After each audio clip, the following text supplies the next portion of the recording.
तर प्रथम तर तुमचा धन्यवाद करतो. तुम्ही तुमच्या टीमसाठी 4-4 ट्रॉफी जिंकून दिला. तर त्यामागचा तुमचा कसा प्लॅन होता, म्हणजे काय नेमकी गेम प्लॅन असं? सगळ्यात महत्त्वाची गोष्ट आहे की मी 15 वर्ष झाली की माझा क्लब चालू आहे संघर्ष मोठे म्हणून. ओके. आणि 10 वर्ष झालेत की माझ्या त्रिदल एज्युकेशन सोसायटी आहे, त्याच्या 5 शाळा आहेत, त्या माझ्याकडे त्यांच्या मी टोटल स्पोर्ट्सचं बघतोय. आणि महत्त्वाची गोष्ट आहे की जे प्लेयर जे जे ठाणे जिल्ह्यात खेळतात ते मला डिओसोला भेटतात किंवा माझ्या जिल्ह्याच्या मॅचला भेटतात. तो कुठला मुलगा कधी काय करेल ही कल्पना मला सगळी माहीत असते. त्या हिशोबात थोडा गेम प्लॅनिंग करून कधी मुलांना गरम करणं आणि कधी थंड करणं करायचं.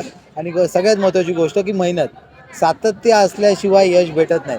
जेव्हा आपली टीम हारते, जेव्हा मी सुरुवात केली तेव्हा पण मला 3-4 वर्ष मी कंटिन्यू हारायचो, पण तेव्हा मी एवढाच विचार करायचो की आपली मेहनत कुठेतरी कमी पडते, आपण पुढच्या वर्षी येऊया, जास्त मेहनत करूया आणि जिंकण्याचा प्रयत्न करूया. बाकी काय नाही, सातत्य हा खूप महत्त्वाचा आहे. मेहनत केल्याशिवाय काय नाही आहे. रेफरीवर ब्लेम करून किंवा पुढच्या प्लेयरला ब्लेम करून काय होत नाही. आणि एकच माझं बोलण्याचं आहे की आज आपण ज्या शाळेच्या अंडर-16 खेळतो, अंडर-20 खेळतो, जर आपण आपल्या वयामध्ये आपण व्यवस्थित खेळलो, आपण जर व्यवस्थित खेळलो तर पुढची मुलांना पण तोच आपण सांगू शकतो की जर तुम्ही पुढे व्यवस्थित खेळलात, जर म्हणजे वयामध्ये जर होतं की कोण अंडर-16चा असतो तर अंडर-18चा मुलगा खेळतो, कारण अंडर-14 असेल तर अंडर-16चा मुलगा, असं कृपया करू नये, कारण हा कुठल्या तरी टीमवर अन्याय होतो.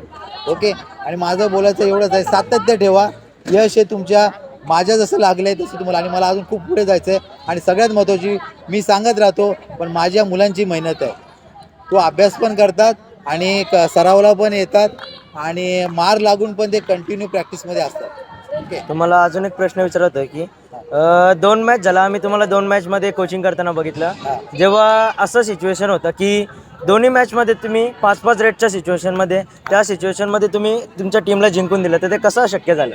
हा सिंपल गोष्ट आहे की आता 5-5 रेडमध्ये आमचा प्लस पॉईंट काय झाला की आमच्याकडे कवर प्लस रेडर होते, बरोबर आहे. आणि पुढच्या टीममध्ये 2च रेडर होते आणि ते 2 कव्हरला होते, बरोबर आहे.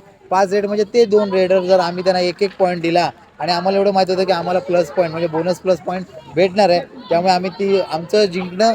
पण एक आम्ही ओव्हर कॉन्फिडन्स नाही ठेवलं, आम्ही एकदम लक्ष केंद्रित केलं, त्यांना एक पॉईंट दिला आणि आम्ही जास्त पॉईंट मारून आम्ही विजयी झालो. सर अजून एक मला प्रश्न विचारायचा होता की जेव्हा गेम प्लॅन असा वाटला की तुम्हाला हातातून निसटून जात आहे, तर तेव्हा तुम्ही प्लेअरला काय सांगता नक्की, म्हणजे नक्की कोणत्या प्रकारे मोटिवेशन करता? सगळ्यात महत्त्वाची गोष्ट, जेव्हा मॅच चालू असते तेव्हा आपण ऑब्झर्वेशन काय करतो की कुठला प्लेयर वीक आहे. प्रत्येक रेडर असो किंवा प्रत्येक डिफेंडर, प्रत्येकाकडं काय ना काहीतरी कमी असतो.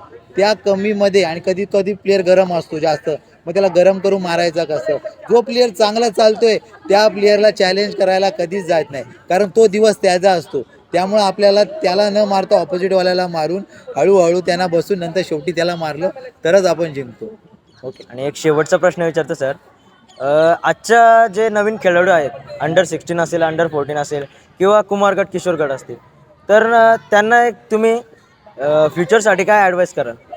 सगळ्यात महत्त्वाची गोष्ट माझं एवढंच म्हणणं आहे, जे अंडर-16 अंडर-14 आता जसे हे डॉन बॉस्कोने एवढी मोठी स्पर्धा ठेवली आहे, सध्या स्पर्धा होत नाही आहे शाळेतल्या मुलांसाठी किंवा अंडर-16 अंडर-14च्यासाठी, त्यांना हे सराव करायसाठी चांगले सुवर्ण संधी आहे, बरोबर आहे. ही मॅच आपण सिलेक्शन टुर्नामेंट नाही, हा सराव आहे.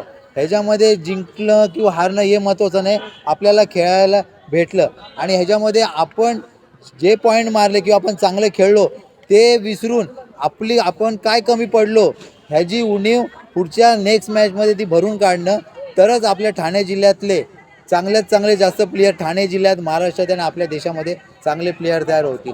सगळ्यात महत्त्वाचं, जो हारतो त्याच्यामध्ये कुठेतरी त्याची प्रॅक्टिस कमी आहे आणि जो जिंकतो त्याने अजून विचार करा मी पुढे कसं जाईल. ओके.